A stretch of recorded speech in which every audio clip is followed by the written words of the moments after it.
Partons d'un verre d'eau.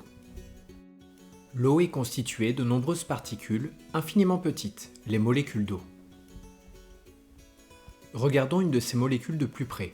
Elle est formée de 3 particules encore plus petites, il s'agit d'atomes. La molécule d'eau contient 2 atomes d'hydrogène, représentés par des boules blanches, et un atome d'oxygène, représenté par une boule rouge.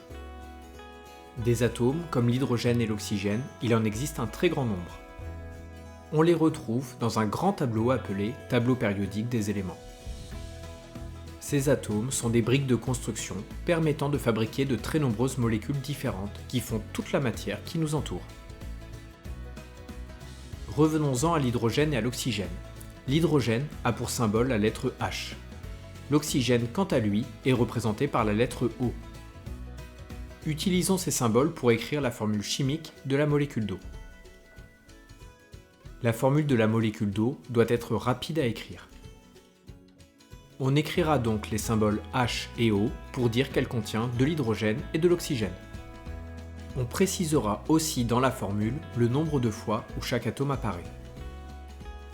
2 pour l'hydrogène et 1 pour l'oxygène. On va alors écrire H suivi d'un 2 en indice, c'est-à-dire en bas à droite du H, et enfin le O. Le chiffre 1 ne sert à rien et ne sera jamais écrit dans n'importe quelle formule de molécule. La molécule d'eau a donc pour formule H2O. Intéressons-nous maintenant de plus près à l'atome d'oxygène, qui fait partie de cette molécule d'eau. Cet atome possède une structure interne. Au cœur de l'atome, on trouve en effet un noyau.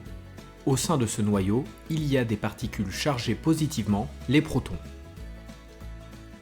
Des particules neutres électriquement se trouvent également dans le noyau, ce sont les neutrons.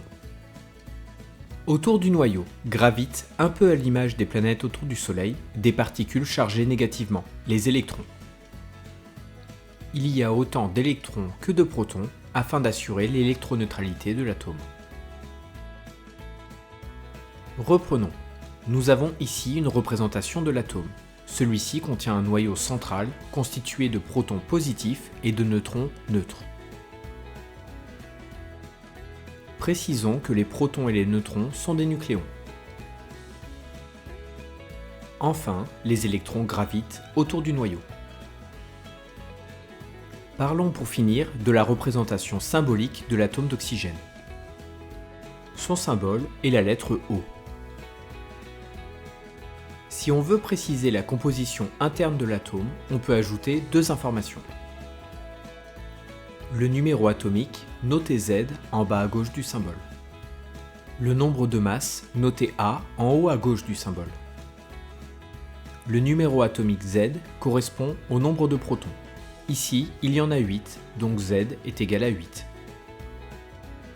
Le numéro atomique Z est caractéristique d'un atome. Dans le tableau périodique des éléments, le numéro atomique de chaque atome est indiqué. On retrouve bien le 8 pour l'atome d'oxygène. Terminons la représentation symbolique avec le nombre de masse A, qui correspond au nombre de nucléons. Ici, il y a 8 protons et 8 neutrons, soit 8 plus 8, 16 nucléons, donc A est égal à 16. Ça y est, ce voyage au cœur de la matière est terminé. Si la vidéo vous a plu, n'hésitez pas à vous abonner.